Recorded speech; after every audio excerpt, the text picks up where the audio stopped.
What's going on, guys? We don't have a guest today for the Mightycast, but you know, we are out here in Austin, Texas, and just trying to you know, cook up some good stuff that's going on.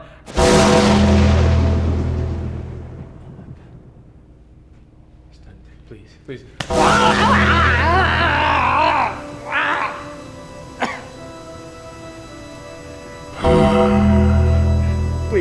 Please. I watch all your matches. I'm always rooting for you. Oh, that's all you need to say. Oh, okay, baby. Yeah, make sure you guys tune into this episode of the Mightycast with the Undertaker, baby. Oh, it's 15 time! World Champion, Demetrious Johnson! You're listening to the Mightycast! Hey, brother. Nice to meet you. Nice to meet you, man. Demetrious. Big fan. Me too. Well, I've enjoyed watching you fight, brother. I enjoy watching you wrestle, man. Oh. Long time. Yeah, it's been a while. You might hear it all the fucking time, so I'm gonna say that. How are you? Everything's good? Everything's getting good. I'm rebuilding slowly but surely. New hips, new knees. Okay, we'll talk about that in the pod. We'll talk about that. Yeah. We have time to do my podcast. Love your set, and yeah, I can't wait to talk and just vibe out, man. It's been, I've been watching you growing up for a very long time. Even my kids watch, so. I've been around a minute. Hey, that's a good thing. That's a good thing. That man. is a good thing. That is a good thing. A lot of motherfuckers come in there and I'm like, oh, I'm here for 2 years, and it's like you never see him ever again. Yeah. No, I've been blessed. I really have, and I don't know about this yet, but we're. You're killing it. We're working. I saw on your channel you're at like 460,000. You only been doing it almost a year, something like that, I believe. Man, how long have we been doing this? He's like, I'm just here just to. Dude, I just take up space and chat. You're killing it, dude. Like the stories, there's a lot of things that people don't get to know behind the scenes, and I think you have such a massive fan base, and you can just see your 85, 90, you know, and you just sit there and just have a great conversation. So I think you're killing it, and I think you're, yeah, give yourself more credit than you know. Don't cut yourself down. Well, it's more my co-host than it is anything. He's awful. I love that. What's going on, guys? Welcome to a special episode of the Mightycast. This guest right here, I've watched him wrestle growing up. My kids have watched him. Ladies and gentlemen, please help me welcome in the Undertaker. His real name is Mark, right? But we're gonna go with the Undertaker. The Undertaker. Undertaker. That's a little formal. How about Taker? Taker, you want Taker? Yeah. Okay. Please help me welcome Taker. Well, Taker, how are you doing today? I'm doing good, man. Yeah, thanks for having me on. No, thanks for giving me the opportunity to, you know, interview and chat with you. And the last time I saw you in action was WrestleMania. And you come in there and you chokeslam The Rock, right? Rock, Like yeah. me and my boys are watching it. And, you know, growing up, I didn't have a father figure. And it was just me and my brother. And we would try to watch wrestling as much as we could because it was Monday night. And then it was Thursday night SmackDown. So Right. watched you growing up, actually watched you live in Key Arena. You and Kane came out, did a little skit. But recently we saw you at WrestleMania. You come out there, you chokeslam The Rock, and then the lights go dark again. Walk me through that, because for a while there, you weren't as active in wrestling. So how did all that transpire? You get an opportunity to come back and chokeslam the final boss. Yeah, it's a pretty interesting story. So I had events scheduled in Philadelphia where WrestleMania was held this year. So I was going to be in Philadelphia. I get a call. I think I was leaving either Wednesday or Thursday of that week to head to Philadelphia, start fulfilling my commitments to, you know, what you know, WWE and I had discussed, personal appearances, things of that nature, right? I think it must have been late Tuesday night. I get a call from Triple H, and he goes, "Hey," he says, "You know, we're thinking about this thing." I said, "We don't know anything yet, but your name's come up about, you know, maybe getting involved in this thing." And I was like, "Really?" Like, okay, I'm going to be there. Yep. I said, he goes, "Well, you know, there's nothing set in stone yet." It was really vague. Yeah. I said, "Look," I said, this is where I'm at with this." I said, if there's something that I can do that will not distract from what you're trying to do, and everybody's on board with it, you know, I said, hey, I'm there. I'll be happy to do whatever. He goes, all right, man, I'll get back with you. You know, we'll discuss it. And so it's not mentioned again. Yeah. Right? Yeah. I go to Philadelphia. I do my show. I do everything else. I don't know how long. So what was the time frame when he called you and then until the actual event? Was it 2 weeks out, a week out? No. He called me the week of. The week of. So Sunday, he's talking to you, goes, hey, I'm thinking about you Tuesday. No, this is Tuesday. Okay. I leave. I think we left the next day. Okay. So you're there. Yeah. Nothing. You don't even know if you're going to do it or not. You're doing your thing. You're doing all that stuff. Yeah. Okay. So I got no clue. I'm like, they'll call me if they need me. Yeah. So I'm not too worried about it. I had a busy schedule of appearances and everything. Saturday, you know, it's a 2-day deal now. Yep. So Saturday, that's like one of the first times that like I'm up in a suite with my family and my friends and everybody. I'm enjoying, you know, WrestleMania and I'm watching the show like everybody else. So Saturday goes off. Same thing for Sunday. I had one thing to do Sunday. My kids love wrestling too, so they want to watch all of it. So Sunday, I'm sitting in the suite. I'm sitting in the suite with my family and friends and watching it and, you know, waving at people like everything else. And all of a sudden I feel my phone going off and I look at it. I'm like, I put my phone up. I said, I'll be back in a little bit. So I tell my wife, I said, I'll be back in a little bit. She knew what it meant. Yeah. Right. So I didn't tell anybody else. I didn't tell Matt. I didn't tell any of my buddies. You didn't tell the kids? I didn't tell anybody. That's just, that's how I operate. So anyway, I go downstairs and, I meet with everybody and figure out, what the deal is. And boom, that's how fast it happened. And so there was no rehearsal, no nothing. Really? Nothing. No. Wow. No. What did the kids think? Oh, they'd lost their minds. Oh, I can only imagine. It's like, they're watching WrestleMania with their where'd dad. Dad go? Yeah, exactly. He goes, honey, he's with the go pee. He's getting older, small bladder, whatever.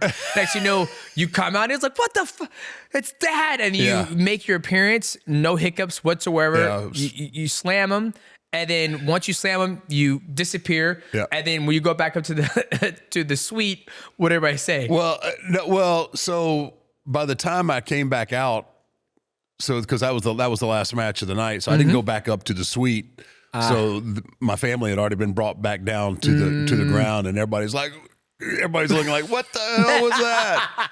You couldn't give us a heads up. And I was like, I figured you'd enjoy it better if you like that instead of me telling you. And they were like, holy hell. Like, I was wondering, like, dang, he was here and now he's gone. Yeah. So yeah, that's how it happened, man. I mean, it was put in my ear on Tuesday and then nothing else was really said until the night of. Until the night of. And not the night of, but when did that phone call come in between? What point in time did it come in before you went down there and wrestled that match? I would say I probably had an hour. Hour? Yeah. An hour, one of the biggest events in the world. And you get an hour heads up like, hey, you remember what we talked about on Tuesday? Come on down, dog. Let's get you shooting the booty. Get ready to go to work. Yeah, I think we're gonna go with it. Let's go. Oh my goodness. All right. What do you need? What's going on, guys? This video is sponsored by MANDO. The product was so amazing, I had to try it myself. Enjoy.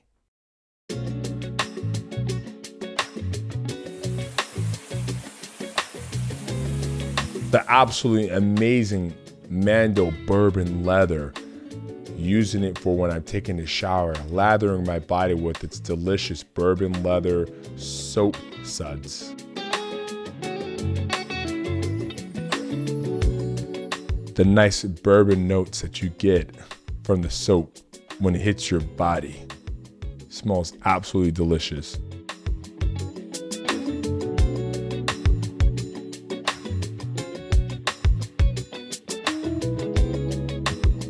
Then once I get out of the shower, I like to finish it off with a Mount Fiji. Their deodorant smells absolutely amazing. Now, these products control body odor for 72 hours. Amazing product, right? Now, if you want to give Mando a try, all you got to do is go to shopmando.com and make sure you use my promo code MIGHTY, complete saving of 40% when you buy the starter pack to help you kick odor's ass. Once again, that's shopmando.com, my promo code MIGHTY. Ladies and gentlemen, let's get back to the content. Well, it was amazing. I think that was one of the matches that I was smiling from ear to ear because I feel like, me growing up, I felt like wrestling was great entertainment. You had storylines. You had these, these characters that were so idolized. Your brother Kane. You had, Shawn Michaels. Triple H. You had the DX. You had Wolfpack. You have so many different storylines. And now, at one point in time, I kind of fell out of wrestling because I didn't feel like they had that same type of characters that made me want to watch. And then now we're starting to come back in there, like you see it. And like when I saw you come out, and then I see Dwayne Johnson come out, and then him, he's cussing. He's like, I told you I don't fuck around. Get back at it. It's like you don't see that nowadays. Now you're starting to see it a little bit more, but you didn't see that. So I loved it. So thank you so much for making that happen super fast. Yeah, man. It was good for me because I've had a really difficult time like with real closure. Like my body is the reason why I don't wrestle anymore, right? Okay. Like in my mind and my heart, I would love to still be out there. Oh, but make me tear up. Ooh. Yeah, no, but the body just, Father Time is undefeated, right? Yep. And I knew that I couldn't perform at a level anymore that what people expected of me. Absolutely. And so I didn't want to become a caricature of myself I knew I knew when I did the Boneyard match in 20 like it was, I don't know, maybe 4 or so in the morning as we're filming that. Like I was like, dude, you're done. Yeah. Your body is you've got everything out of this body that you could possibly get out of it. And it had been difficult for me to actually like go to shows, like I'm still an ambassador for the WWE. Absolutely. But I would go to live events and, I could hang around all day and be around the boys and all that. But like when the show started, I would usually, after, a match or two, I'd have to leave. Yeah, because your heart's probably, you're like, oh, I miss it. I miss it. I should be getting ready. And that, for whatever reason, that kind of gave me the closure that you needed, that I needed. Because I did it. And, when it was all said and done, I was like, I'm good. Yeah. My mission is complete. I'm good with where I'm at. Not to say that I wouldn't do something like that again. Of course. But I don't have the burn. Yeah. To get out there and get in the ring, like I did. And so so it was twofold. It was a surprise, and then it helped me transition out. Lay that athlete down. Yeah. Right? I think every athlete's ever going to go with it. Whether people want to consider you an athlete, I consider you an athlete because what you do, it requires a lot of choreography. It requires a lot of athleticism to really get out there, pick somebody up, to fall and all that stuff, to get back up and do it over and over and over again. So obviously there's a beginning of your career. Now, walk me through what got you into wrestling. And I felt like for you, you had one character. Like you were always Undertaker, right? Or correct me if I'm wrong. Yeah, no, I had a few other characters. It was just, I think it was kind of unheard of for someone to stay with one company for as long as I did. Of course. Like once I became Undertaker, it was Undertaker for 30 straight years. Wow. And which is kind of unheard of in the wrestling industry. I think in any industry, movie industry, anything. Right. So I was a basketball player, and well, you said a basketball player? Yeah. Okay. I was a basketball player. Talking about you're a basketball player. Yeah, You're so- going to the NBA. You're going to be dunking on Shaq. No. No. I was a basketball player, but I knew where my ceiling was. I still had so I was in probably my junior year going into my senior year. It was the summer. Yep. And my coach had started getting some inquiries from like some European teams for possible tryouts after I had graduated. So, what they're telling him is, hey, have him start to put on some weight. The European style is really, really physical, so that's kind of what I'm doing. So I'm at this gym and I'm working out and I'm trying to get a little heavier and stronger. And I meet this guy at the gym. He's a couple years younger than I was.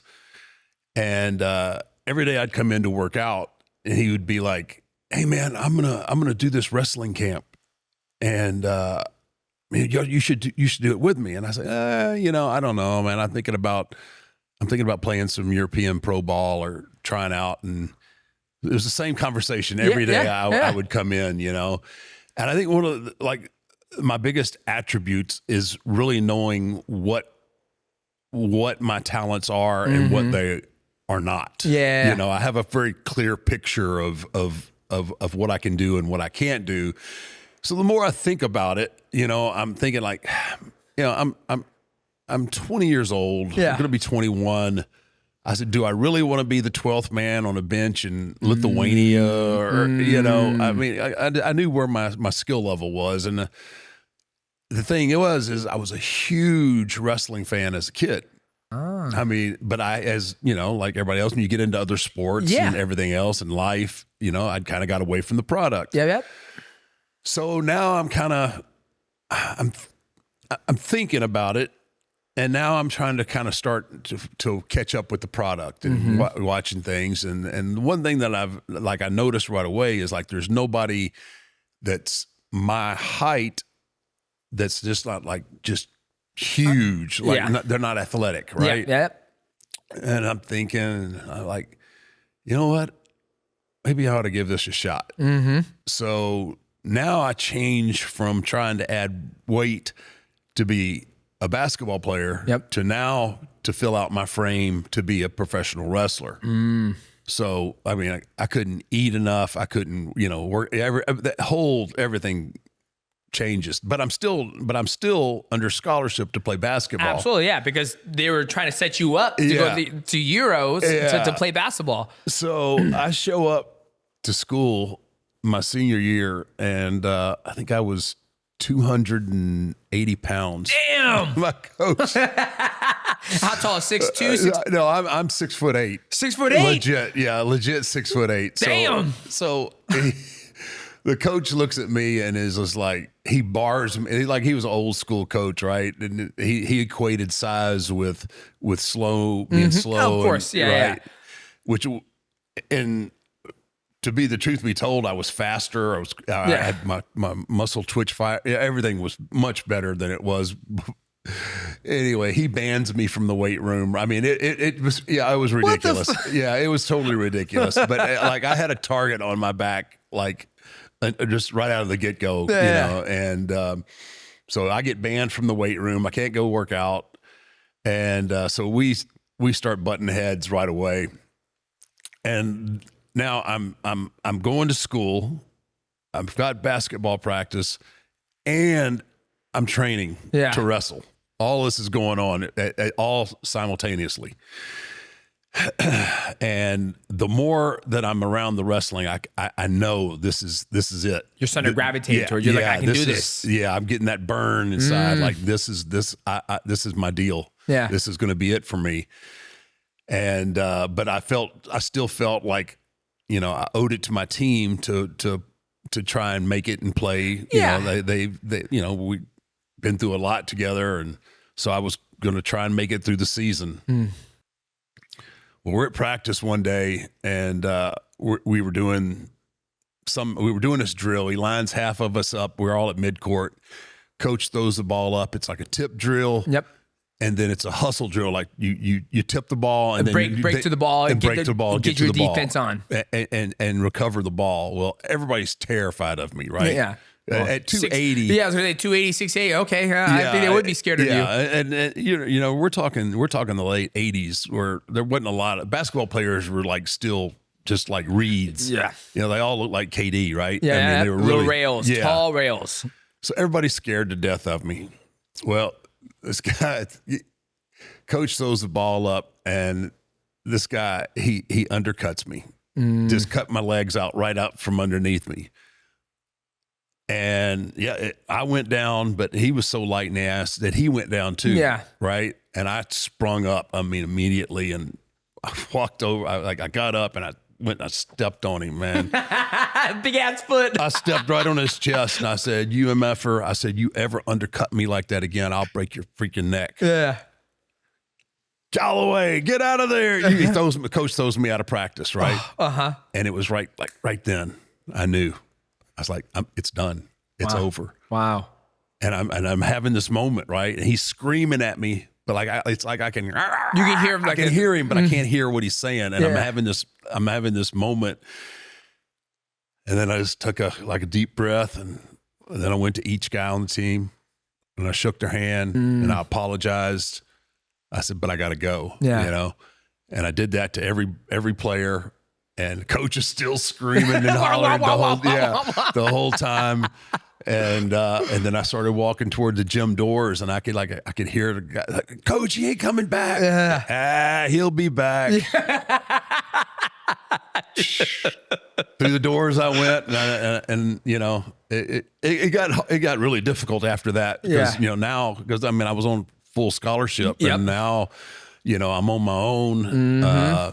You know, I had to start figuring out, you know, ways to make money, and you know, so I'm bouncing in clubs and doing whatever I had. I'm living in my car half the time while still doing the wrestling stuff on the side. Like you're doing the wrestling school. You may be doing a couple matches here and there. No, I ain't even got to a match yet. Oh, really? Yeah. Wow. I'm still in the process. Now, the guy that was supposed to originally, the guy that started training me, basically he stole my money and left and goes to a different territory, right? Wow. So now I'm trying to figure out how I'm going to get trained. And because it's in my blood now. Like you've already committed. Basketball is done, right? Yeah, You're just like, done. Well, here we go. And you said when you were doing the wrestling, you had a little something come up and you had that fire, and you're just like, wow, this is I'm starting to gravitate to this. So you're in the between of the weeds of trying to be a bouncer, make ends meet as a college student. Yeah. You know, when did you get your first big break where you're like, all right, here we go? You know, first off, what was your first character? And you're like, all right, here we go, baby. Let's see if we can do it. So let me think. So my first, I have to go back. Like the first character that I was, or the first character that actually made money. You was. We gotta start because when I first started, you know, I had a name and it was Black Ice because I was slick. I would move. People like, you know, Black Ice is something you get hit by, right? And you don't know where it came from. Exactly. And then everyone's like, you know what? You're not gonna be Black Ice because it doesn't fit. You're black, and you know we're not gonna do that. And I was like, shit. So for you, what was the first one that you know you want to see? I'm gonna say the first one was. I think I was the powerhouse.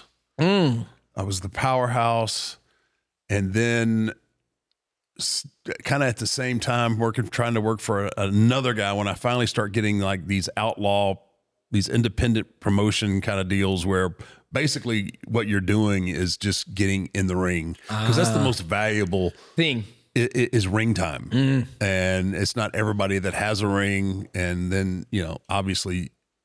You know, you're trying to learn a craft, but you're learning a craft with people that obviously aren't talented enough to be in the bigger clubs or in the bigger companies. Yeah. So you're having to I'm trying to figure my way.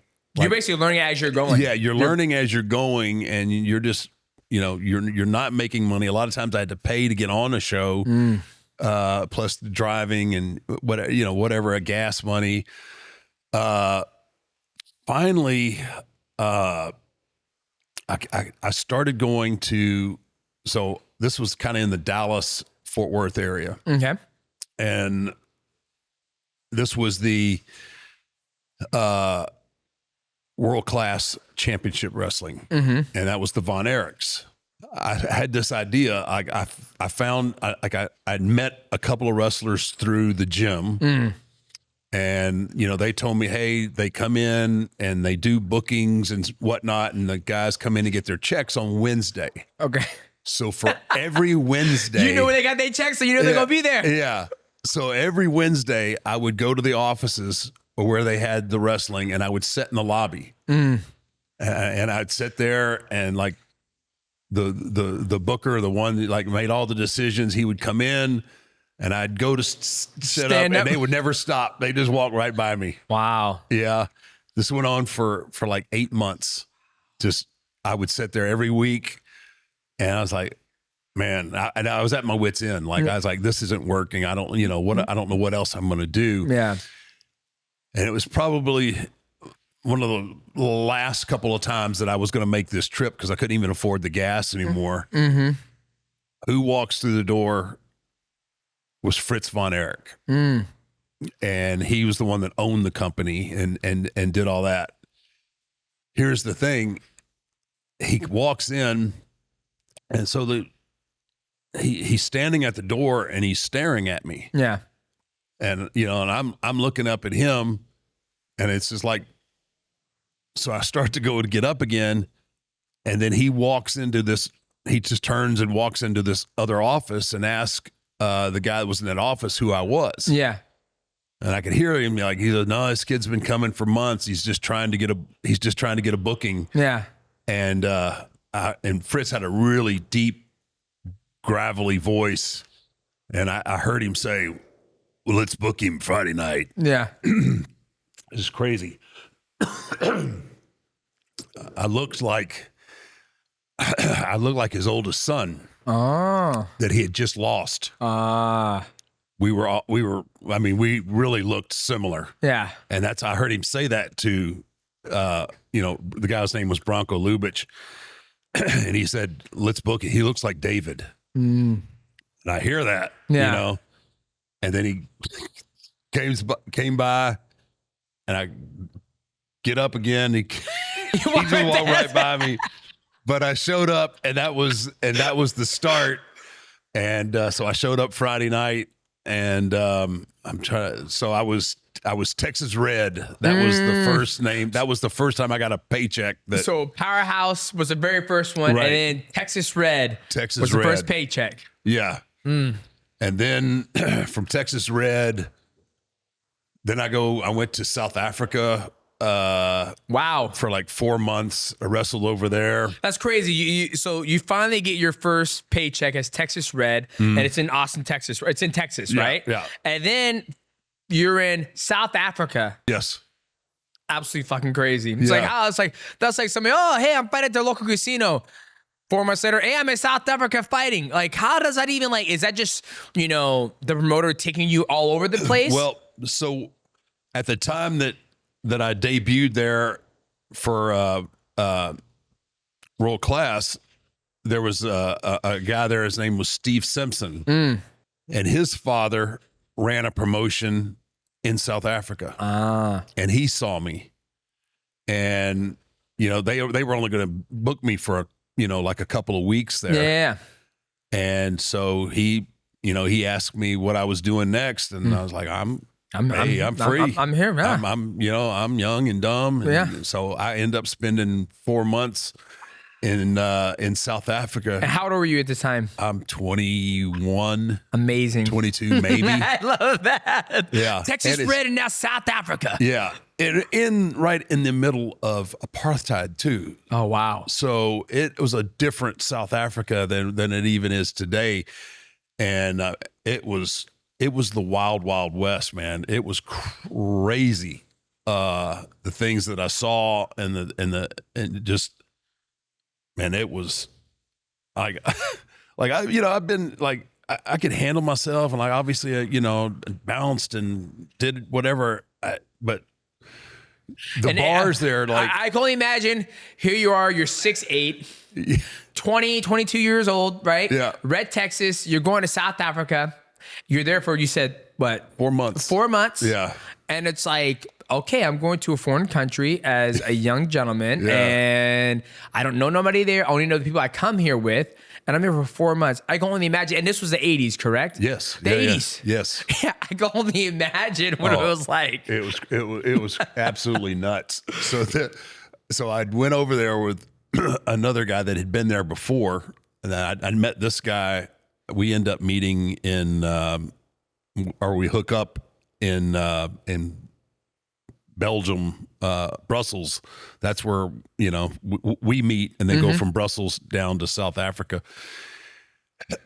And, so he's telling me, I know people here. It'll be, good. So he takes me to this place. It's called the Club Continental. Downtown Johannesburg. And, he's, hey, Big Tex, come on. I'll show you, so he's introducing me. He's going to introduce me to everybody. So we go up this high-rise, not a hotel, but it was a high-rise building. And this bar was, I don't know, maybe up on the 20th floor of this thing, right? And you come off the elevator and it's the front end of it's the door to the club. There's like a bar, and then there's the actual nightclub. And normally over here, that's where you like have a coat check or what, where you can you hand your coat and you get a right? Yep. Well, they had gun check. Oh, really? Oh, yeah. Like, let me just put my 9 right here. Put my Glock right there. I'll be back for it. And that's what they did, right? They patted down everybody, and if you had a gun, you got a number, and at the end of the night, you could get your gun back. It was just Could you imagine it like, hey, you get in a tussle in the club, and it's like, you know what? I'm going to go ahead and leave. You're pissing me off. You're like, I need my gun back, and you turn back around, and I'm going to kill you, you son of a bitch. Oh, man, it was, I tell you what, the absolute very best street fight I ever saw was in Johannesburg. Wow. It was 2 hookers. I kid you not. It was right in the middle of the cross street too. And there was like, it wasn't any hair pulling. Yeah. I mean, these girls were they sat in both of them, just sat in a pocket. Just fighting. Just duking it out. Wow. Man. They fight for some dick then. I don't know what they were fighting for. Yeah. But I tell you what, so this cop comes by, right? Yeah. And these cops carry these wands. They're about like that, and they're made out of fiberglass. Ooh. They're like a whip. Yeah. And he started, whipping them? He had told them to stop, and they wouldn't stop. Man. Yeah. After those first 2 licks, they had all they wanted. Yeah. But it was crazy, man. It was absolutely nuts over there. And then I come back after my 4 months there, and it was kind of in the same situation of trying to find another gig. So let's fast forward to when you got that first opportunity to wrestle for WWE. At the time, it was WWF. Right. And you land the name Undertaker. Let's jump right there. When did you get Hail Undertaker? And you got your opportunity in the big show, because at the time that was one of the biggest shows. I know there was WCW, there was NW. Well, I believe NWO and all the other ones, but I feel like WWF at that time was NWA. I thought it was NWO. That was a gang. NWO comes later on. Okay, gotcha. Yeah. So, WCW, okay. Yeah, so I end up going to WCW, and then from there, they tell me straight to my face. I went in for like a contract renegotiation, and they basically told me, he said, "Hey, you're a great athlete. You're a phenomenal athlete." He said, "But there's no one ever going to pay money to watch you wrestle." Wow. Like, well, that pretty much tells me I've hit my ceiling here, right? Because you've always been based on your ceiling. Like okay. So, fortunately, I end up getting a meeting with WWF at the time. Yep. Have that meeting, and at the time they didn't have anything for me. Yep. Like any openings, and so I end up going and doing a read for a movie, and I do this movie, and I come back, and then I get a call one day from Vince, and it was like, "Hey, is this the Undertaker?" you know. And I thought, I thought it was going to be a completely different, like really goofy kind of deal. And I'm thinking, oh, this is, this is the Undertaker. I have no clue what Undertaker is or what it means. Oh, so he called you, goes, this is the Undertaker? Yeah, and he did, that's how he addressed me. He didn't call, hey, Mark, this is Vince. This, wow. Yeah, Okay. he said, is this the Undertaker? I was like, yeah, okay. Can you be up here tomorrow? So they fly me up to Connecticut and show me they'd had it on like storyboards, the look and the idea. And, it was just, that was it, man. That was that was the gift, and they let me have it. And so basically they kind of like, what I'm looking at is like, it's, hey, we want you to come back, Mark, Undertaker, and then here's our concept art that we think you match his character really, really good. right. And then, because one of the games I played when I was growing up, it was a WWF game, and you were one of the characters, and you had, your hair was down, you had the black cut off, and you had black jeans, you had the purple gloves. Right. And then when you would hit, and then it was like a combination game, it was on PlayStation 1, and then you would do like an ultra combo, you'd like, ba, ba, ba, ba, ba, ba, ba, ba. Then after you get done, you go, Undertaker wins, and you hit their body, and when you hit it, it'll, and then bats will come out. And so essentially, I don't know if you ever played that game, but that was the concept art that they basically presented to you, and you're like, I'm all in, let's get it. Yeah. Yeah. Oh yeah. Yeah. It was something like I'd never seen in wrestling before, which was really intriguing to me, that I'd be able to do something that no one else had done. Yep. There's a real stereotypical, that wrestling interview, like, hey, let me tell you something, brother. That's the kind of it was nothing like that. Yeah. And it kind of hit my wheelhouse. It was like, yeah, this is good. And I was in the right place at the right time for that. And here we are. Wow, that's absolutely crazy. Now, through your career, like when they brought in your henchmen, right? Like, was that something they presented to you before that, or they're like, "Hey, we think this would be good with your character, the Undertaker. We're bringing your henchmen." Oh, you talking about Paul Bearer? Yes, Paul Bearer. Yeah. So originally, I had my manager. They brought me in with Brother Love, but Brother Love, his name is Bruce Pritchard. He actually was he was on the creative team. Okay. And so he was trying to make the towns with me. Back then we traveled all the time. Yeah. I mean, we'd be out 30, 40 days in a row. Wow. And he just couldn't cover both of them, so they had to find somebody else for me. Mm-hmm. So they find Paul Bearer, name's William Moody, and come to find out, this is just how everything works out the way it's supposed to. He was a legitimate funeral director. Really? He had a degree in mortuary science or whatever the degree is. Yeah. So yeah, he's a legit. So he fit the he's a part legit perfectly. Undertaker. Wow. And so, yeah, what was so good about it is like he had all this insight into like language that I could use and like talking, if I talked about embalming somebody, I knew exactly what, a choke car or whatever to use. Yeah.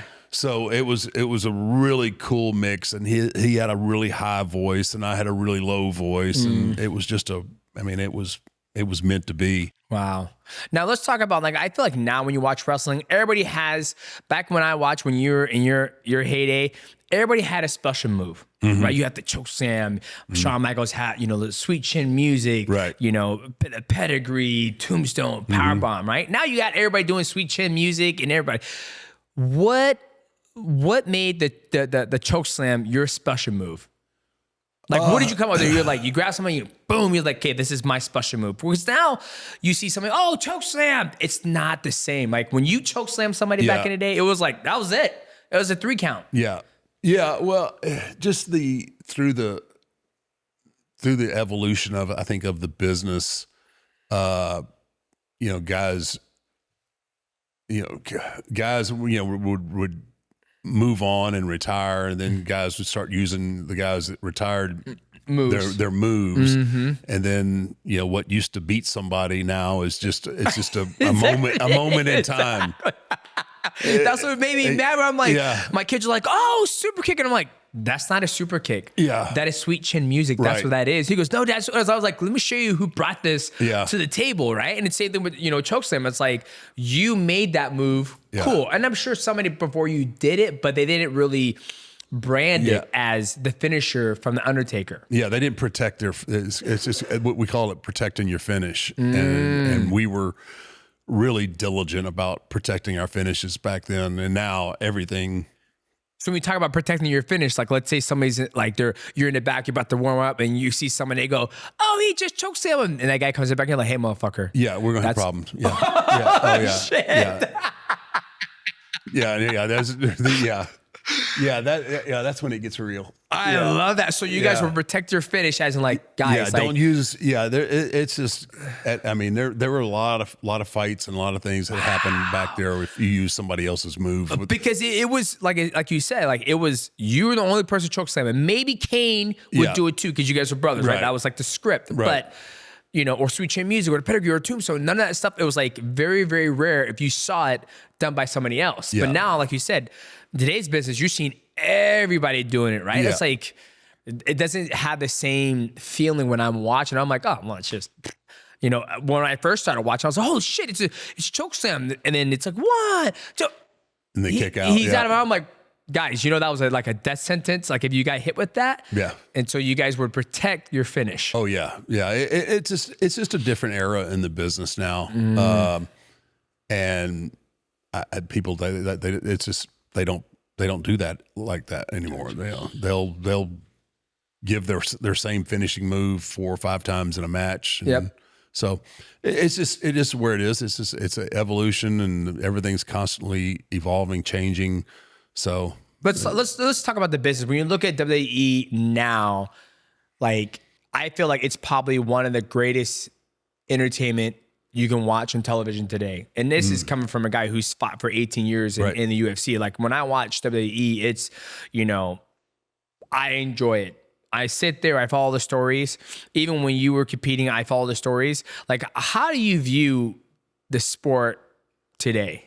Like where it's at? Like, is it in a good spot? Is it in a bad spot? Is there things you're like, what? I think they can use a little more X, Y, and Z. How do you feel about where WWE wrestling is in general? Because I know you got NXT, you have AEW, you had WWF, not WWE, excuse me. How do you feel about the sport today?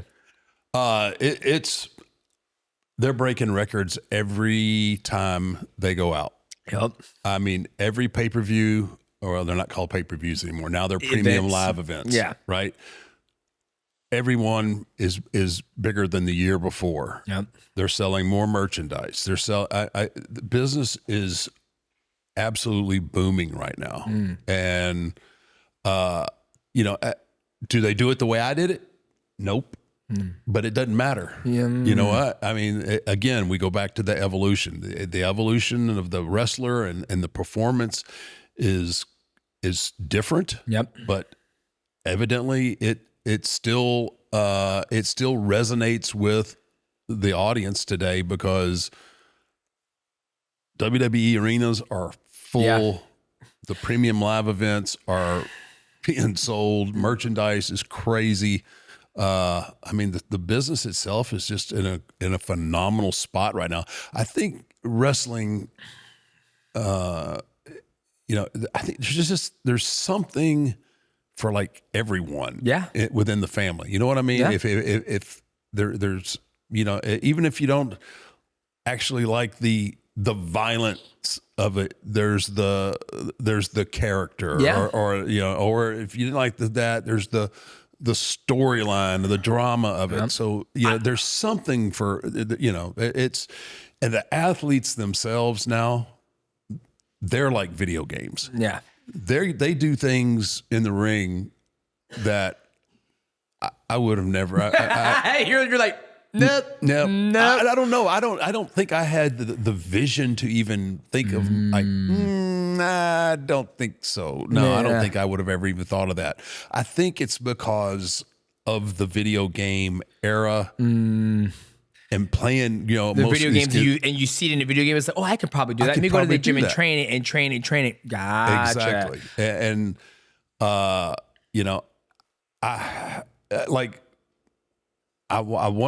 can't, there's nothing that I can say that like they should probably be doing this because they're killing it. Yeah, they're killing it. They're killing it wise. The only thing that worries me, because I know the physical shape and condition that I'm in and the things that I've had to do since I've been in the business, is I worry about their longevity because of how much they continue to push the envelope. And what ends up happening a lot of times, and you mentioned it a little bit earlier about the character development, and is there was a time period there where the character development was really lacking. Yeah, I feel like that. Yeah, and the athleticism part was there. Yep. So they started doing these crazy moves to compensate for there's no character. This guy can do all these acrobatic stuff, but it's like, cool, you're acrobatic, but nobody cares about because they're not attached to your story or your character. Absolutely. And then what they end up trying to do is like, okay, well, after 2 or 3 times of seeing a double backflip twist off the top rope to the floor, your audience gets desensitized to that. Yeah. Like, I've seen that. What do you got now? Now you have to push the envelope a little bit further. And there's limitations to what the human body can do. Absolutely. But if you can get them invested in the character, you either got to make them love you or you got to make them hate you. You can show up and walk down the aisle, it's like, come on, and not do the triple backflip, right? Because they're so invested into the character you have presented to them. Absolutely. Yeah. And that's the kind of the one thing that I wish as a whole that there would be more of, just because, what most people don't realize about wrestling, and, you'll have obviously, you're a professional fighter, but you appreciate the art or the sports entertainment. But what people really don't realize is that within any given match on any given night, you're 2 inches away from something catastrophic happening. Yeah, you're absolutely right.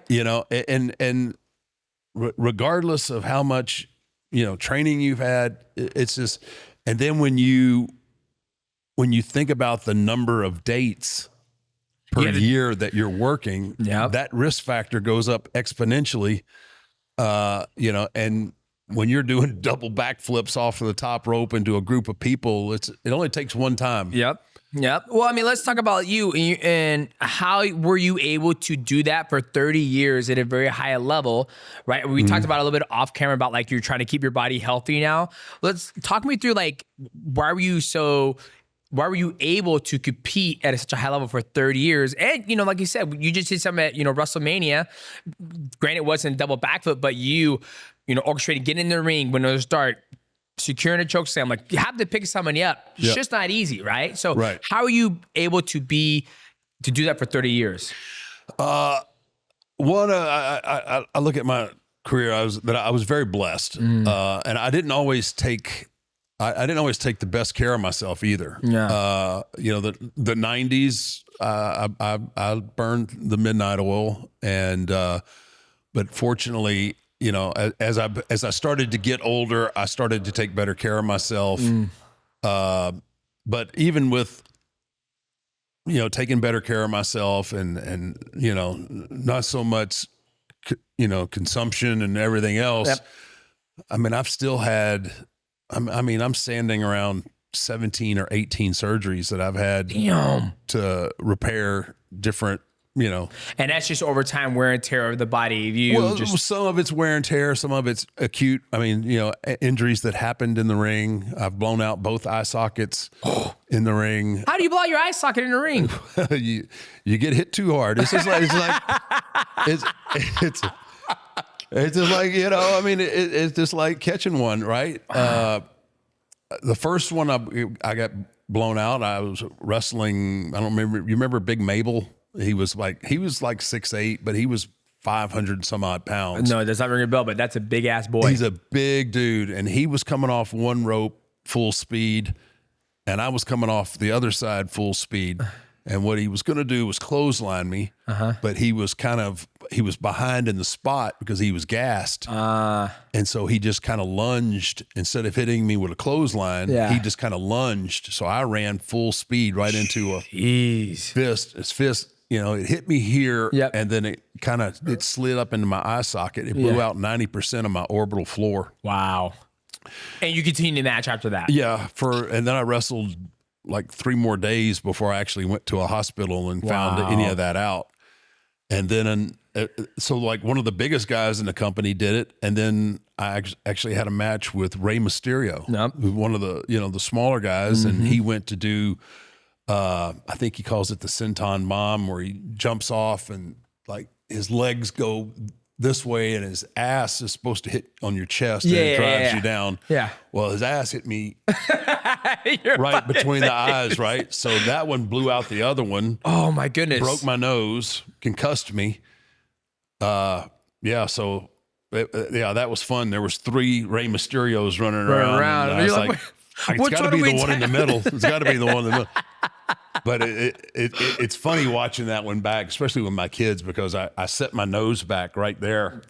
Like I was sitting there and I was like, oh crap, my nose is broke. So I squeezed it back straight somewhat. Yeah. And there's like 3 of him moving around. And I'm like, oh my gosh, this is, just built different. 17 surgeries over a career of 30 years. And obviously 33, 34. They're about 35-year career, but counting before I got there. I would say, is that pretty good? Are those odds good, or are those pretty bad? No, that's I mean, 35 years, 17 surgeries. I mean, it's there's some guys. It's funny. Like there's some guys. Everybody gets hurt. Yeah, I mean that's just part of the game. Anything where you use your body, you're going to get hurt. But there's some guys out there that have just really been able to evade the injury bug. Guys like Chris Jericho and there's a few others. They just never got hurt. And God bless him. God bless him. Yeah, exactly. I've only my teammate Bibiano. He's been grappling since he was a baby in the jungle, and he just now had his first surgery after. Maybe 35 years of competing. First surgery, he broke his hand in a fight. And I was like, that's your first surgery? I don't hear no bitching and complaining. Right. No, I've had, surgery on my shoulders and whatnot. Yeah. And it's just crazy. So 35 years of competition and only 17 surgeries. And how do you feel now? How does your body feel? Are you doing sauna, cold plunge? Obviously, your nutrition's probably the best right now. Yeah. How are you feeling right now as an athlete? I feel, for the condition I'm in, I'm pretty good. Yeah. I'm still, like I said, I'm just about a year out of having both knees replaced. Okay. I had my hips done while I was actually still working. Wow. So that part is good. My spine, I've got some issues with my spine that cause me like mobility issues. Have you lost any of your height?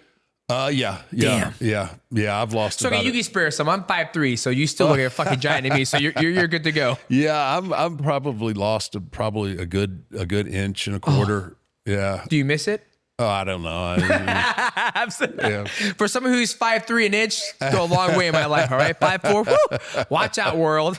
Yeah. But I, like I said, now I take better care of myself, and I'm not under the constant trauma, of getting thrown around every night. So, it's funny. Like most people, and they think, it's all entertainment. Well, it is. It's entertainment, but the body is not built for what we do. Yep.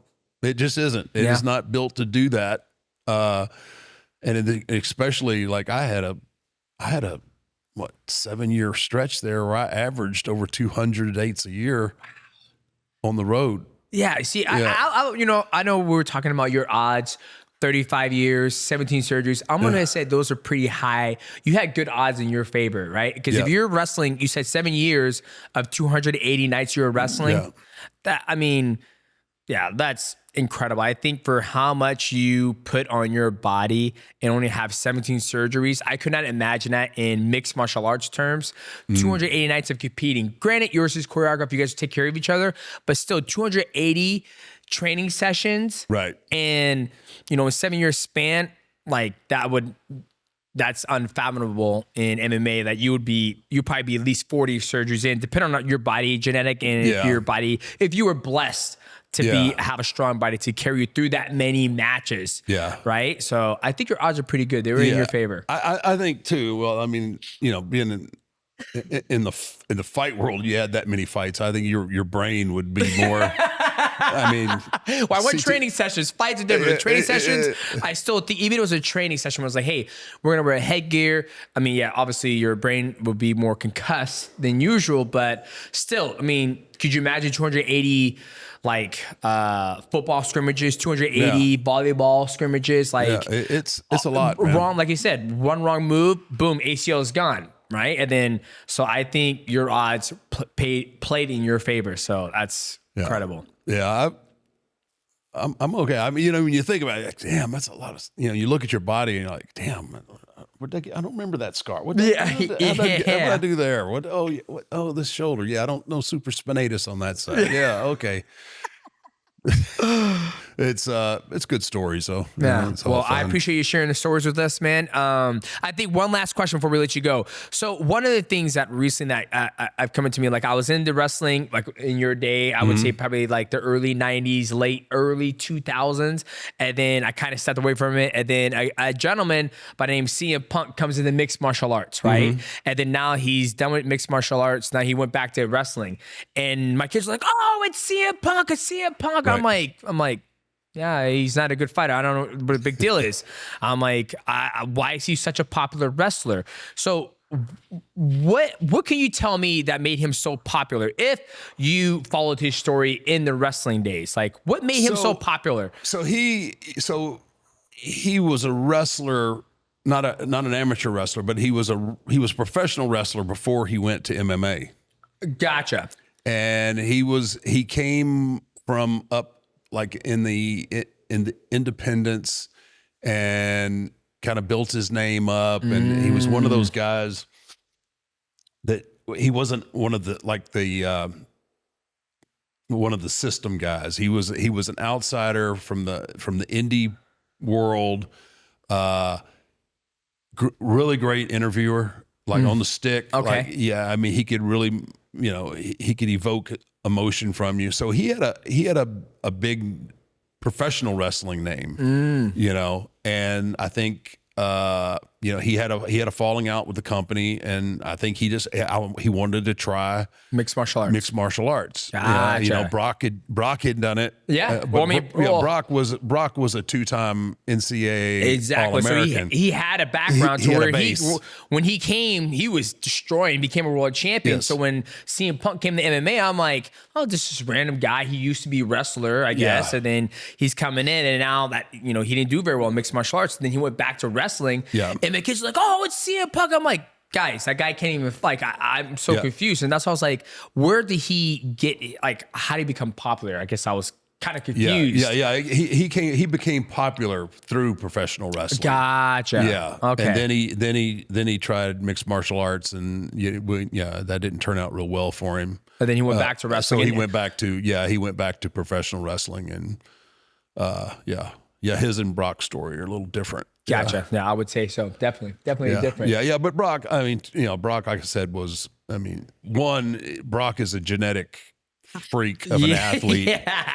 And he had a really, really good wrestling base to start with. So, I don't know what Punk's, what his backgrounds were, but obviously, and then he cut down. I don't know what he fought it.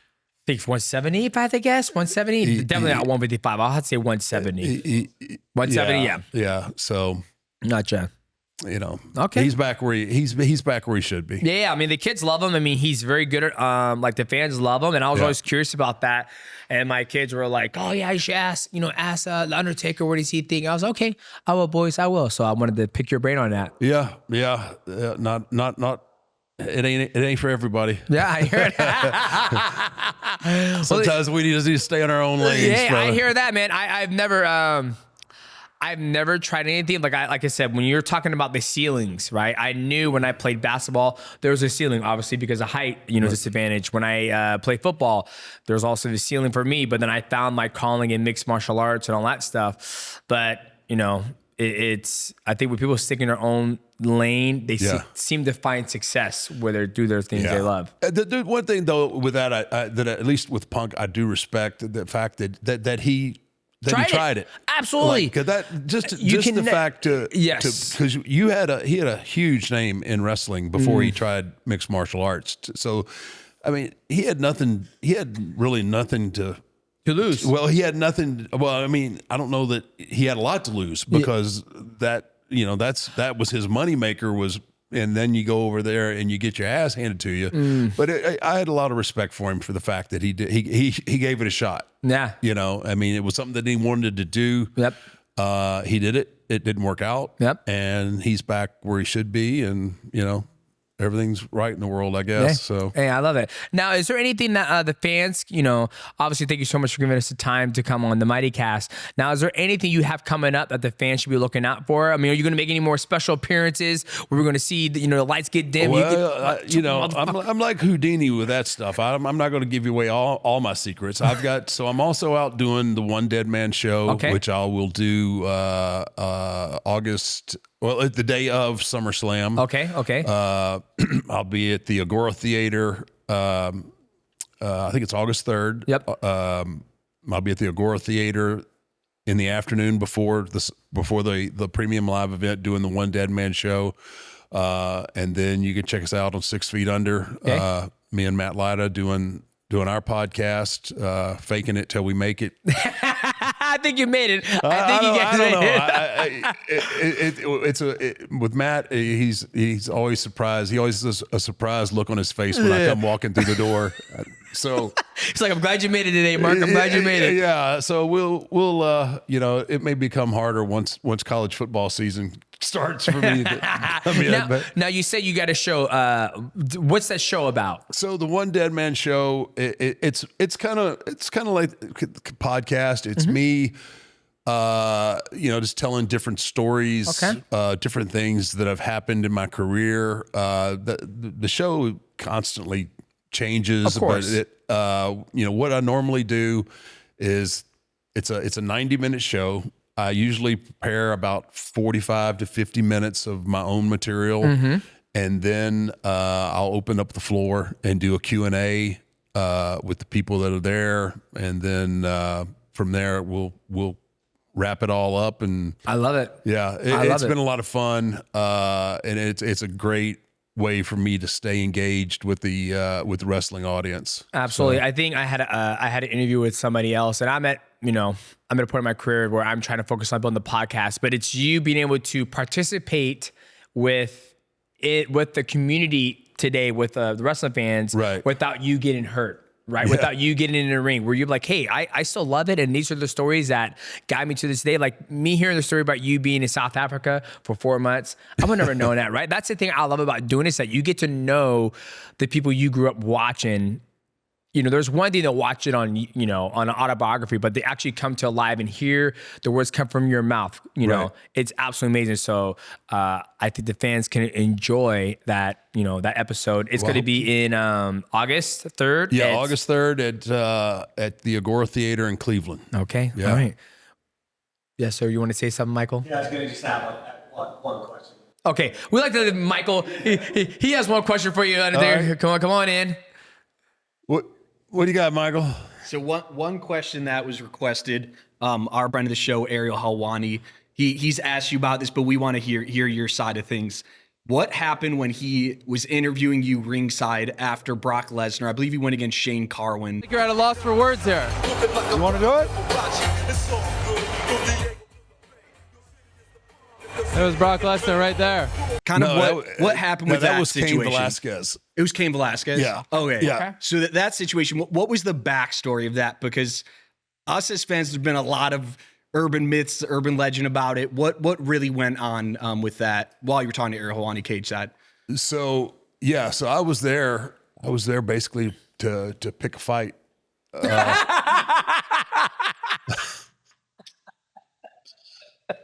Not necessarily a fight I could win, but Like an MMA fight, or no, hell no. I mean, do I look stupid?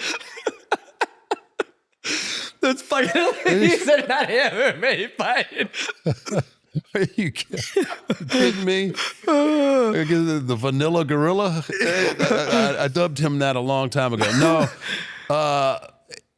So Brock had mentioned that he might be wrapping up with his MMA career, or thought that he might have enough juice with Dana that he could do both. And so yeah, that's why I was there. I was like, well, let's test the waters, and see if there's any buzz. Yeah. And I was like, crap, man, he just got smashed. I don't think we're gonna do this, and I'll be damned if he didn't come walking right by me. And I was like, well, you want to do this?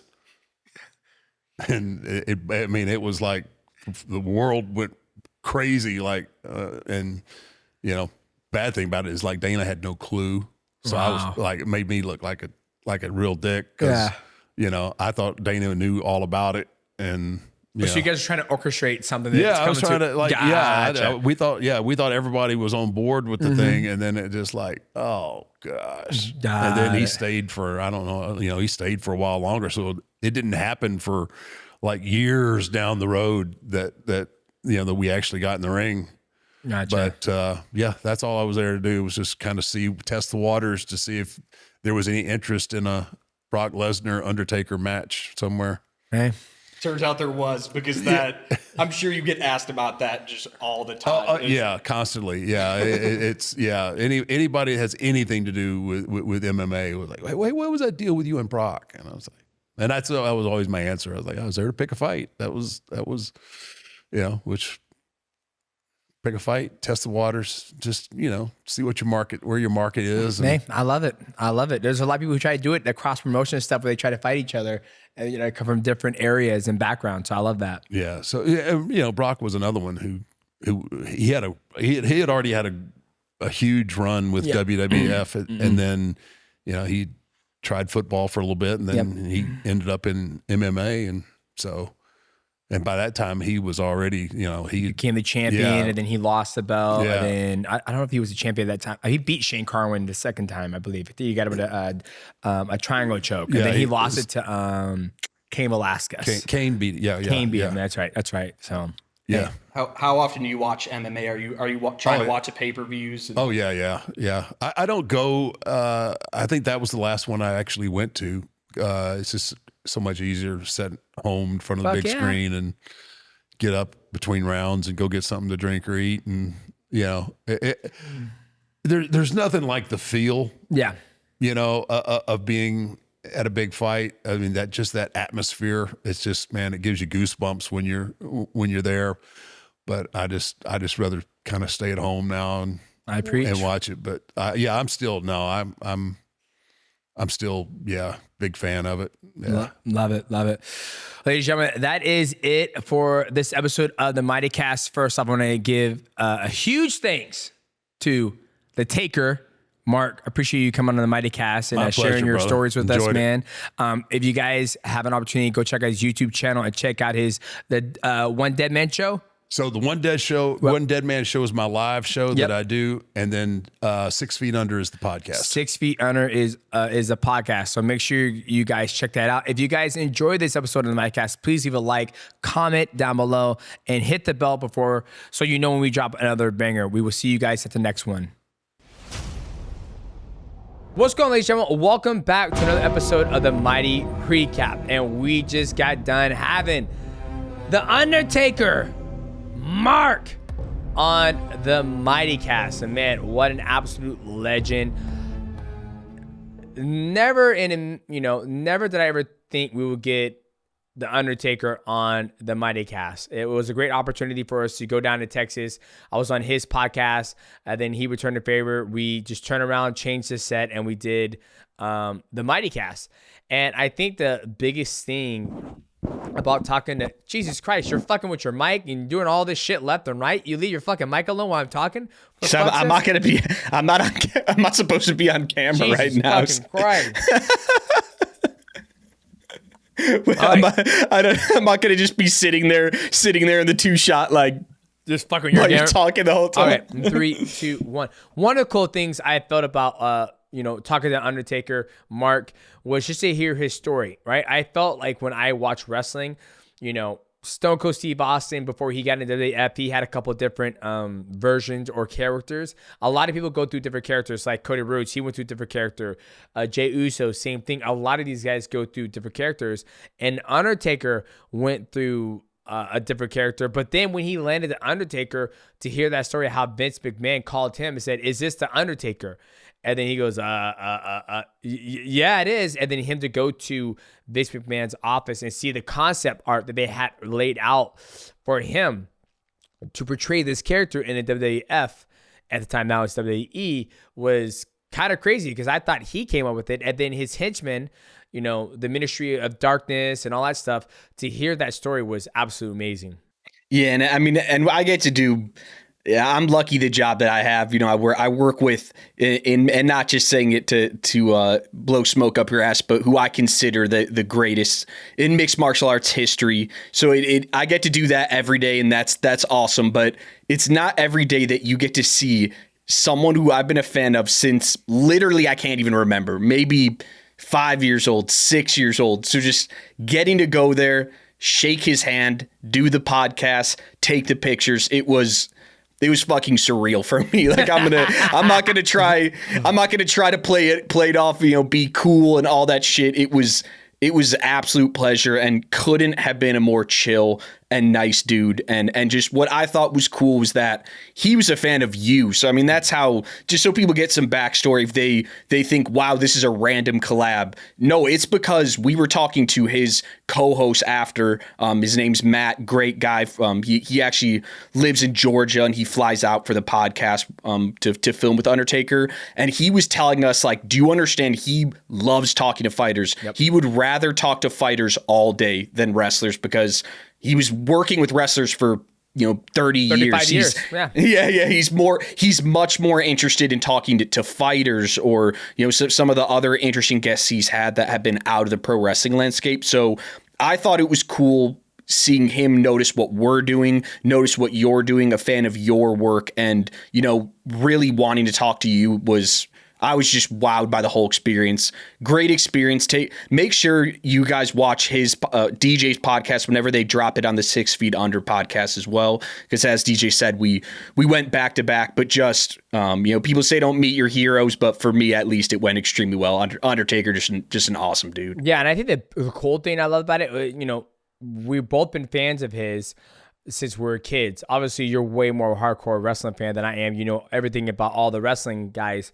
But I think the coolest thing that when he started talking about protect your finish, that is something that I feel like it's a lost art in today's wrestling world, right? Like everybody's doing, super kicks. Everybody's doing, all these moves where now I can't remember the last time I saw somebody chokeslam somebody. I think it was maybe Damian Priest.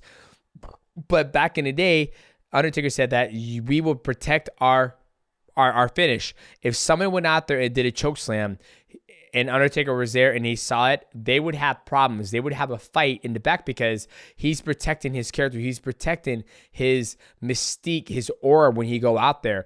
And we knew if he landed that chokeslam, it was game over. If Triple H would have landed the pedigree, it was over. If Shawn Michaels or The Rock or Stone Cold Steve Austin landed their special move, it was a wrap.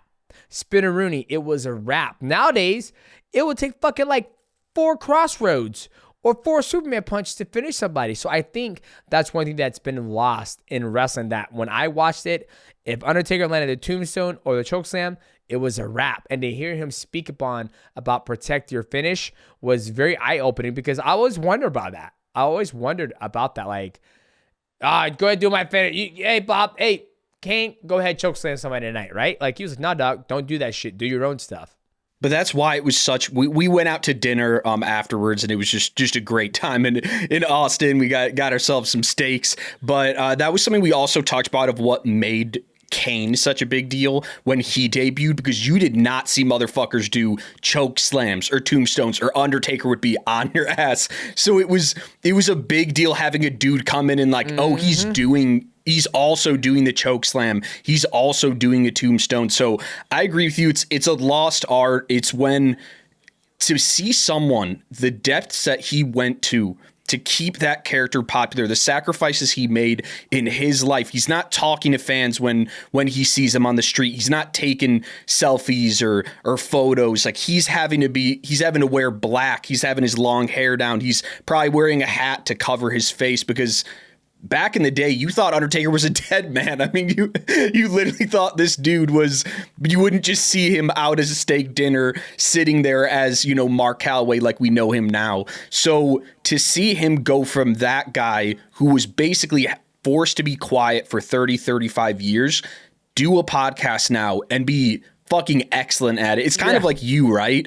Like people didn't know you could talk at all until you got later in your career. Like, I'm a fucking mute. I'm like, yeah. People just thought that you were like, okay, I'm showing up, I'm this MMA fighter, but now it's like, shit, you actually have a personality. You can do interviews. Same thing with Undertaker, just such a great storyteller. And you would not think it for someone who was forced to be this stoic dead man for 30, 35 years. Yeah. Well, I think it's just the evolution of an athlete. I mean, him being 6'8", started off like, that's the crazy thing. When he said he started off playing basketball, he was actually a basketball player and he knew his ceiling there, and he was in college. I love how you're like 6'2", and he's like, no, 6'8", 6'2". Hey, as we all know, guys, when you're 5'3", 5'3.5", everything looks big, right? Like 6'8". Yeah, and let's talk about the elephant in the room. Let's put up the picture right now. It is us side by side with Undertaker. The height difference is pretty damn staggering. I bet you if me, you were probably on each other's shoulders, we probably wouldn't be able to, it would probably get close, relatively close, but 6'8" is massive. I think the biggest thing that was cool about Undertaker was how he started out in basketball and he knew his limits in basketball. And then after that, he went into the wrestling, and that really driven his fire in his athletic career. And then to have that conversation with him where he was like, I never had closure until he did the WrestleMania with Dwayne Johnson and chokeslam him on night 2. Like that was, absolutely amazing to hear, because I as an athlete, I talk to athletes all the time. When I talk to GSP when he retired, when I talk to Uriah Piper when he retired, he's like, you get a short amount of time to be an athlete. And then once you're not an athlete anymore or a professional fighter, it's gone. And for me to hear his story about how he laid the Undertaker to rest was pretty inspiring, because I know one day I'm going to lay Mighty Mouse to rest and be like, okay, hey, I'm not that same fighter. I still are going to compete in jiu-jitsu because I can do that till I'm like, 55, 60, as long as my body's healthy. But like he said, it's the heart and the mind. They think they can still go, but the body, Father Time is undefeated. And I'm glad that I'm recognizing it and I'm hearing it from my peers as well. Yeah, and one thing I also wanted to talk about when I brought up the infamous Brock Lesnar Undertaker spat with the Ariel Helwani cage side, I thought it was funny when he's like, I was looking for a fight, and then I asked, I was like, you said you're looking for an MMA fight? He goes, fuck no, I'm looking for a real fight. But the reason why I asked is like Brock was not contracted by WWE at the time. We didn't know he was going to leave MMA and do wrestling, but I guess Brock had known it's getting towards then, because that fight, I mistakenly said the wrong fight. It was Cain Velasquez, so he obviously got finished. So that fight, Brock probably knew, okay, I'm reaching the end of my MMA career. He's such a genius that he knew, I need to get a story with Undertaker. Yep. I'm going to do something real, make people think we really hate the shit out of each other, and then that will help whenever I do come back to WWE's. But I got a little bit confused with the storytelling, and I just thought, like, wait, were you trying to fight this dude in MMA? Because like an MMA fight? Or? No, hell no. I mean, do I look stupid? That's what I thought. I thought he wanted to do MMA, but that's like I said before, man. And I'll continue to say this. This is why I love that me and you have created the MightyCast and this podcast, because here we are. We're traveling now, and we just did Undertaker, one of our, heroes or big fan of him that we watched growing up, and to get to know him as a person and hear the stories about him, navigating his career, hearing that he had, he was an Undertaker for 30 years and he had 17 surgeries between all of his wrestling matches and the blood, sweat, and tears that he's done. Now he has 4 children. He has his youngest, a 4-year-old. It's like, and we'll do another podcast with him eventually, because I wanted to talk to him about the financial side of wrestling. Like when he made his first check, what did he do when he started making, millions of dollars? Even to this day, he's, enjoying himself doing the podcast, traveling around the world. He's got another show coming out. It's like more of a storytelling show that it's going to be debuting here pretty soon.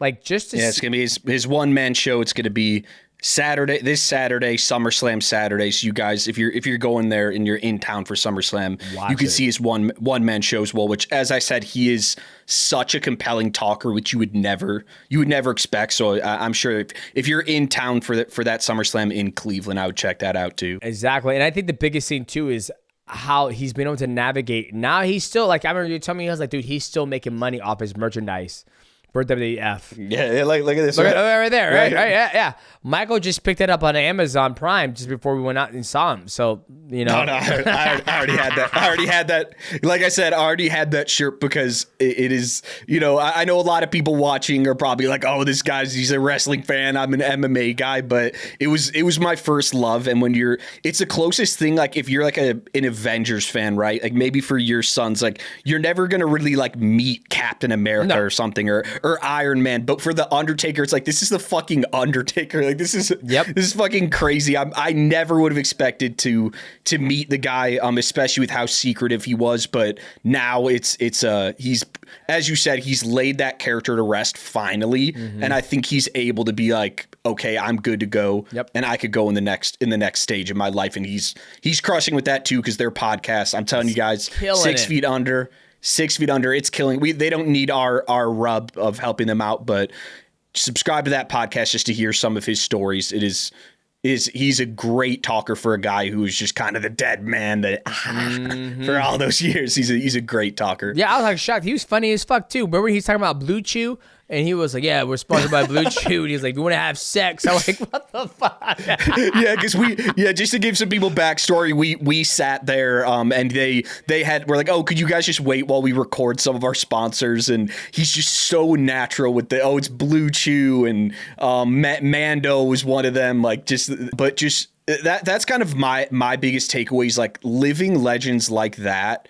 Just such an aura about that guy. And the craziest thing is he still has that aura. I mean, I'm going to be honest, like you saw him in person. I'm sure you still felt that aura. I mean, he's a big dude. He's still in terrific fucking shape. Yes. Like, I mean, his arms in the podcast they did, he was wearing a tank top. Like his arms are massive. That dude is every bit of, as he said, 6'7", 6'8", and he wasn't even wearing any huge shoes. So I could see why for so many years, just one of the most, in terms of iconic WWE or even pro wrestling characters, it's up there. He's a GOAT. He's one of the GOATs, like him, Hulk Hogan, Ric Flair, Stone Cold Steve Austin. I mean, you got to have him in that top 5. Booker T, one of them too. Yep. Like, because he had a unique look. Even Booker T, like we had him we had him on a podcast.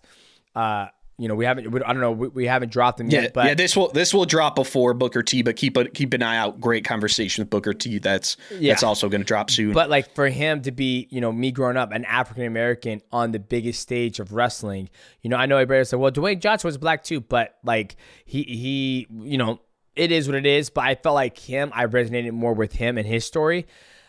Like iconics. These guys are all icons. And Undertaker with the purple gloves and the black and the long dress hair. And then him talking about rolling his eyes in the back of his head. He didn't talk about it in the podcast, but I remember listening to him talking about the, like, you know, I roll my eyes in the back of the head. I was like, you know, I'm going to try it. And he tries it.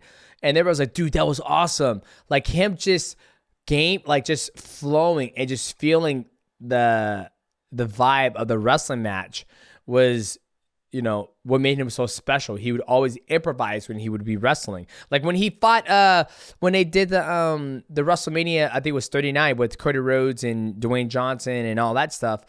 He says, I got the call the night of. And he was like, hey, we're going to do that, what we talked about. And then he goes down there and does tell his wife to tell his kids. And he goes out there and performs, chokeslams Dwayne Johnson, and then disappears. Like, it's just, I don't know. Like, I think, once again, shout out to the fans, because without the fans, this podcast and this channel wouldn't be shit. So thank you guys. And I just love the work that we're doing. And we're just doing an amazing job to have the Undertaker on. And no, thank you guys, because you made my life. I don't even need to do anything with this. I'm gonna retire after I'm gonna go with the Undertaker. I'm done. I'm just taking these headphones off. I'm done. You're fucking fired.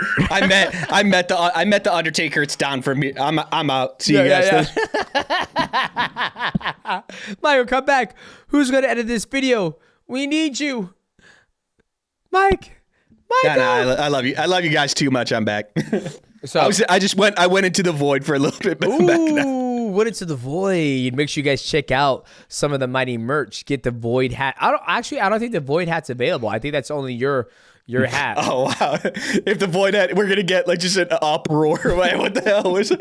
If we get an uproar that the void hat is not available for you guys, we will make it available for you guys. But Michael, we went through all the concept art of, you know, season 1 of Mighty merch. The void hat was something that Michael specifically said he wanted, so I had it custom made just for him.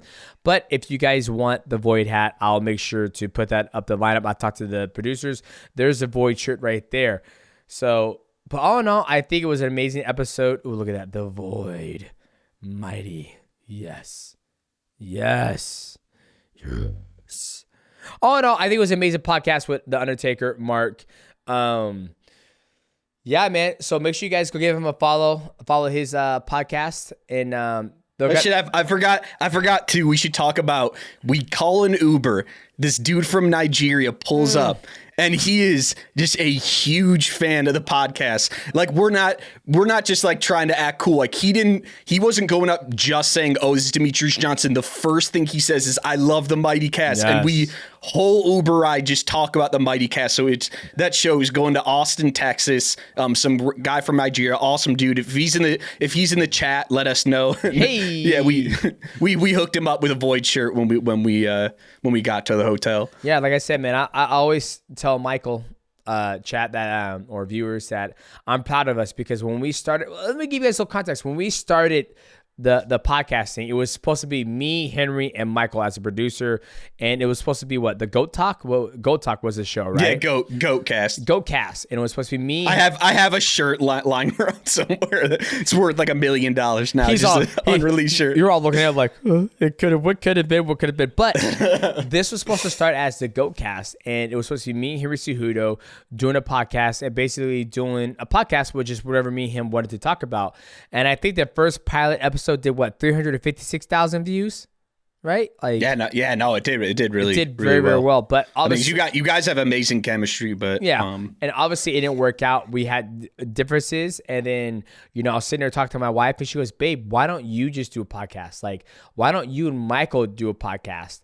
And we're like, okay, you know, let's do it. And then now to see that the Mightycast is becoming so popular, obviously thanks to you guys, thanks to the team's hard work, Michael, the producer, also the editor, and then we also have Nick Pappas as another editor. And then we have Sammy, who makes those amazing social media clips to get you guys excited to watch the Mightycast from Instagram and Twitter and YouTube Shorts. And then we also have our boy in Morocco, Med, who's making these banger fucking thumbnails.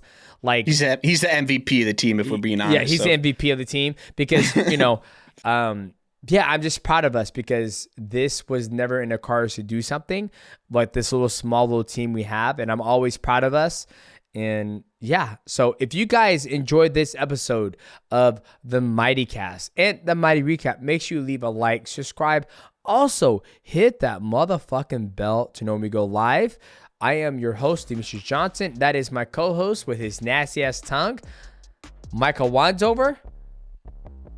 We will see you guys at the next MightyCast.